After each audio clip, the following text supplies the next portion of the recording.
What's good, YouTube? This is Z Baby, aka Z Money, with another video. And in today's video, I'm gonna be doing a story time that I was in an 8-year abusive relationship for a while. I'm gonna try to be happy as I can, but it's really hard for me to talk about this topic because, you know, this is social media. But I've been wanting to do this video for probably, I say, about 4 years since I have left my ex. Wait, let me count.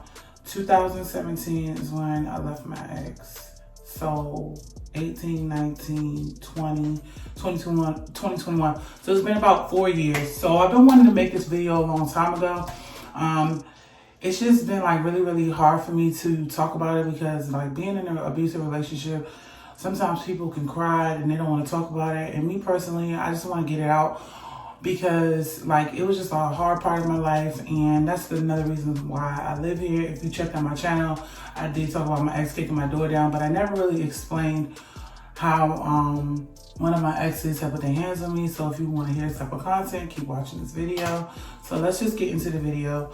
But before I get into the video, I'm gonna have to drink me some Hennessy because I don't want to cry and I want to have courage. So liquid courage at this point, because it's just a rough topic to talk about. So basically, I was with my ex for about 8 years, and I don't care if he watches this video because I'm over him now.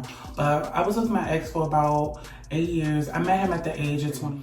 And when you're in your 20s and you meet an older guy, at the time my ex, he was 35, the age that I am now, you see now that his age, I see a lot of things differently. Yes, I'm still young, but I just see a lot of things differently now. So when I was talking to him, I was very naive, and I was very flattered at that time with gifts because, he was 35, but at the time when he was working, he had that bag. So that's why I'm making this video, to warn other women. Just because a dude has extra money to spend on you and throw it to you is not always a good choice. Yes, there are great guys out there that have the bag and they don't hit women and they're not controlling, but most times and sometimes they are abusive. So let me start sipping the first drink right quick. Hold on, y'all.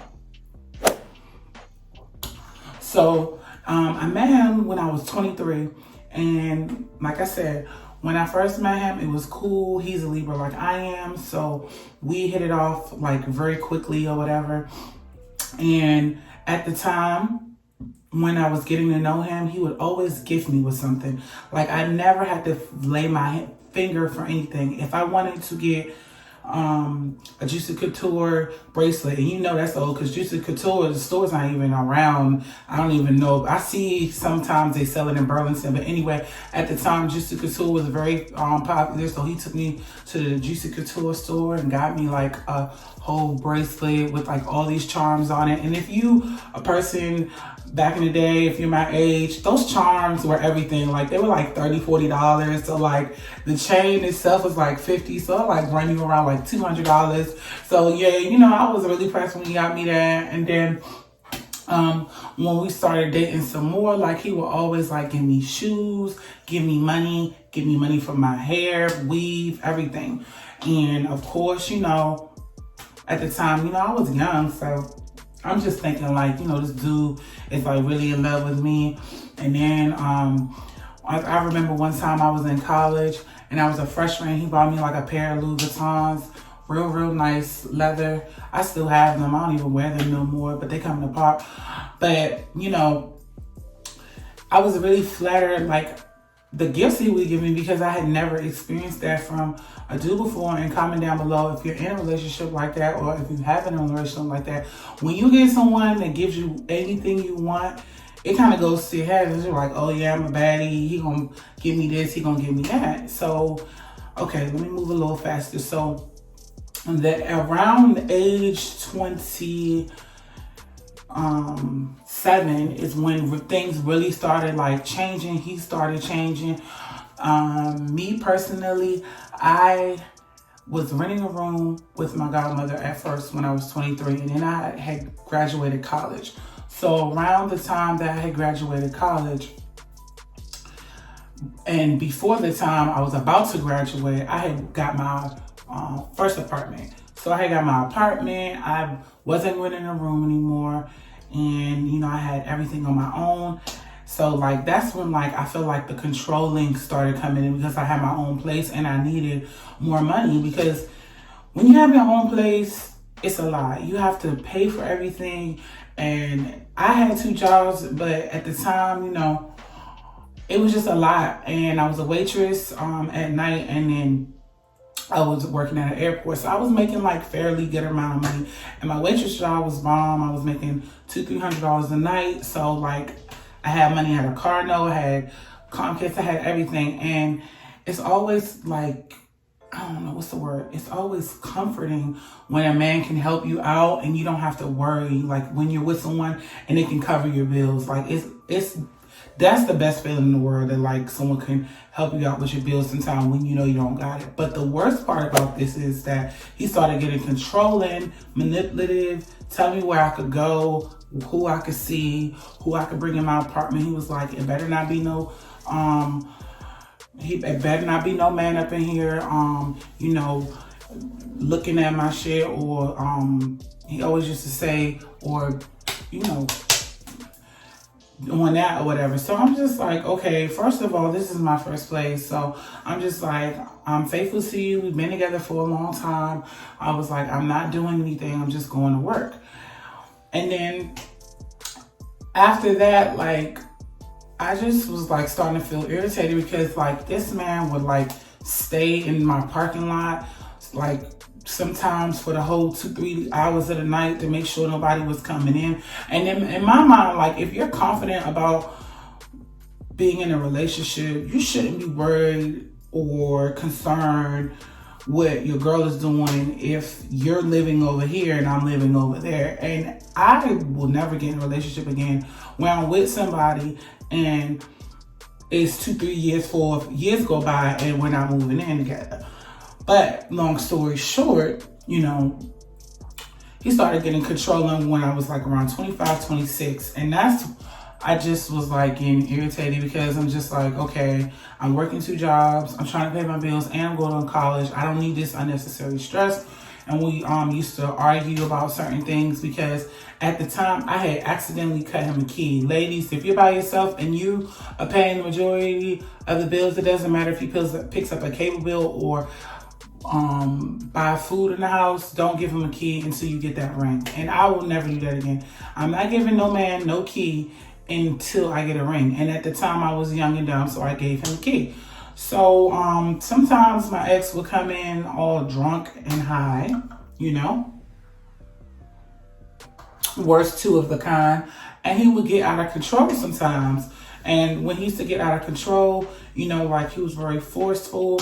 Sometimes he'd be like, give me something now. And I'm like, no, I have to work in the morning. And we would like really argue about that. He was like, but I want something now. And I'm like, no, I need to wake up early in the morning so I can go to the, you know, go to my job.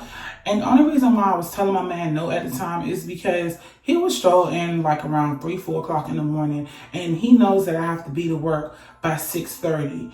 So he was like, F that shit, basically, F that shit, I don't care, give me some. And I'm like, no, I'm not giving you nothing unless you take me to work. He was like, I'm not gonna take you to work, then I am not giving you nothing. And we used to like get into really strong arguments to the point where like he would throw me on the bed and just take my drawers down and just start doing it to me, and I'm feeling raped. And I'm just like, come on, like you're supposed to be somebody with me. If I tell you no, wait till I get off from work. So I just used to get so frustrated. I used to keep my mouth closed about it. I really didn't try to tell my friends that much about like too much of my personal life or what I'm going through, but they can know now that now that I'm out the relationship. So that was really starting to get on my nerves. His drinking out of control and getting very like physical would really bother me. But at the time, you know, I was infatuated and I was in love with him. So, you know, I just kept going with it. So one time I remember like I was getting off from work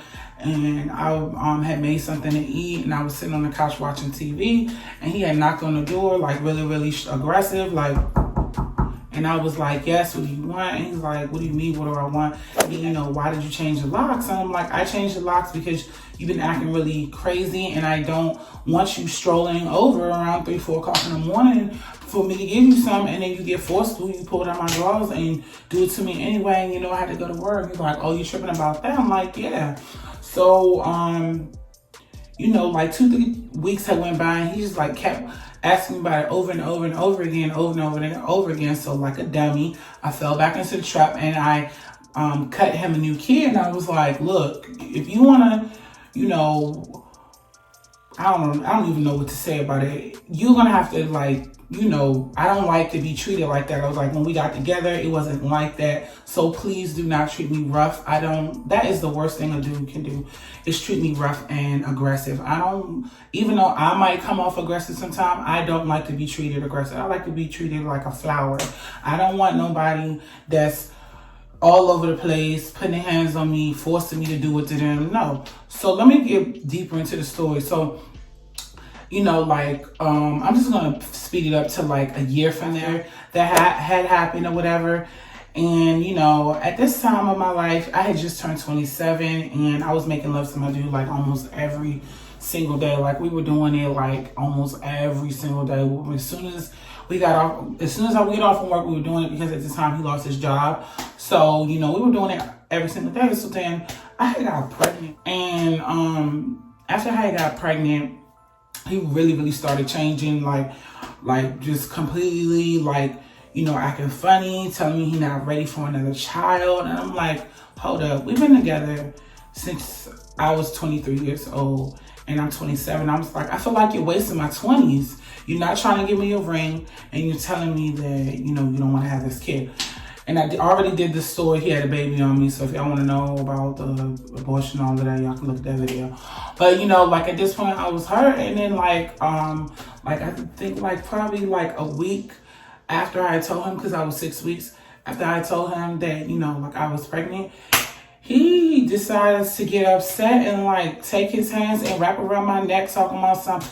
I'm not ready to have a kid and all this other stuff. And he was like, I got a lot on my plate. I'm not working. And I'm like, yo, don't take your frustration out on me. And I said, see, this is why I took away the key, because you are, once again, with having a lot of aggression. So these are the signs of an abusive man, period. Controlling, aggressive, and always want to know where you're at, what you're doing, stalking you. If you have that guy right now in your life, please leave him. Let him exit. Let him go by, because he's not the one. And at the time, I just couldn't see that he wasn't the one. Even though we were together almost 8 freaking years. And, you know, I just couldn't see the end of the rainbow. So I finally ended up seeing the end of the rainbow when he had kicked my door down. I do have that story time on my channel, but it's old. So, you know, when he kicked my door down one night because he thought I had another man in the bed, I basically like lost it and was like, you know, like I need to do something different here, because this man is breaking doors down and I just really can't deal with it. And, you know, to this day, he kicked my door down, and this is what he did after he kicked my door down. He came to my house in the morning time, right? When he kicked my door down. And he basically, once again, wanted some at 5 o'clock in the morning. Now, this was a weekend and I didn't have to work. But he was just like, let me sniff it or whatever. And I was like, no, I'm tired. Like, I've been working all night. And I literally was working from 4 a.m. to 4 a.m. So I had worked my airport job and my bar job. I was like, no, you cannot sniff it. You cannot do nothing. Like, can you just wait until I get up? Like, and then on top of it, why would you kick my door down? Like, what is up with that? And he didn't have like no really reason why. He was like, I thought you was in here with another man. I was like, you have got to trust me. Like, you know what I'm saying? But in the long run, if you looked at the story time that I did put on this channel about him, he had a baby on me. He had a whole nother girl. So that's why he was like being real guilty about what was going on, and sniffing and wanting to make sure that I'm not doing nothing, trying to give me something before I go to work, trying to be like, oh, it's mine, don't give it out to nobody else. And I'm just like, okay, like, this is too much.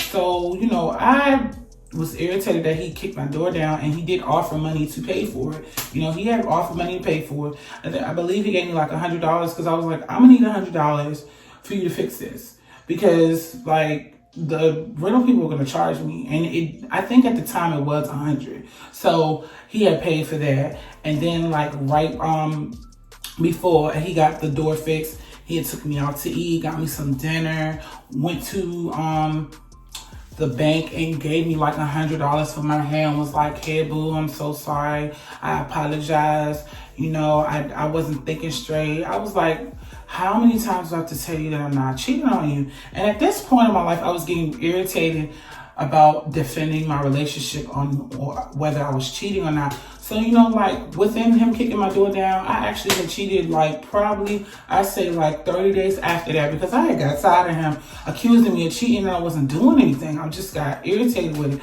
And on top of it, after he got my door fixed and we had went about our business, he just started acting funny, and then the same problem kept coming up. Girls in his phone and all type of stuff. But yeah, you know, like he was very toxic, and I'm still, like I say, I'm still in my mother's house, still trying to save up this bread to get this place. I feel like I'm explaining that every single time I'm in this bathroom, but you know, I'm getting my credit together, and I feel like credit is better than just jumping out there and having some money. So it is what it is, and you know, I just have to deal with that. And, you know, I deal with, you know, me having an abortion and everything in 6 weeks, because now I'm 35 and I still don't have a kid. And, you know, after 35, they say that it's like really hard to conceive, but I'm gonna let God hold that up to me. You know, I don't know when I'm gonna meet the right guy to settle down with, but right now I'm so focused on my credit and me trying to get money in my savings, and me being successful on YouTube is the only thing that's consuming me right now. So, you know, guys, that is what it is, and thank God for this Hennessy. I just, you know, wish I would have did things differently in my 20s, and I really wish I would have did things differently when I was in my early 30s, because when I left him, I was 27, about to be 28. And I believe once I moved to my mom's house, I just was so happy to be single and having all these different type of relationship, in a relationship, out of a relationship. Now I'm out of a relationship again because a guy had left me because I did all this effort on doing. And I think I said that, and me leaving things in 2020, that I'm not going to ever give my space, energy, time, cootie cat up to guys over and over again, and I don't see no real commitment. So there you have it, you guys. But I hope you guys enjoyed this story time, because I'm about to go to bed, and I got this a little fit from Fashion Nova. I'm not gonna turn around because they like grandma underwear, but I'm just gonna go ahead and go to sleep, and I will see you guys in my next freaking video. Make sure you hit the like button and subscribe if you like this type of content. And me and Mr. Hennessy, we gonna take a time out by my bed. I ain't gonna finish all of it, I promise. And all my friends, I'm gonna be keeping this. Don't be trying to say I'm gonna finish this. But anyway, guys, I hope you guys enjoyed the video, and I will see you guys in my next video. I'll have a try-on haul Shein video, Shein, whatever. I have that video coming up. I should be getting the package by tomorrow, but I'm kind of disappointed with Shein because I ordered it so many weeks ago and they gave me my package separately. So as soon as I get the other piece, I will be filming it. And yeah, you guys, check out more of my story times on this screen, and I'll see you guys on the next one. Bye.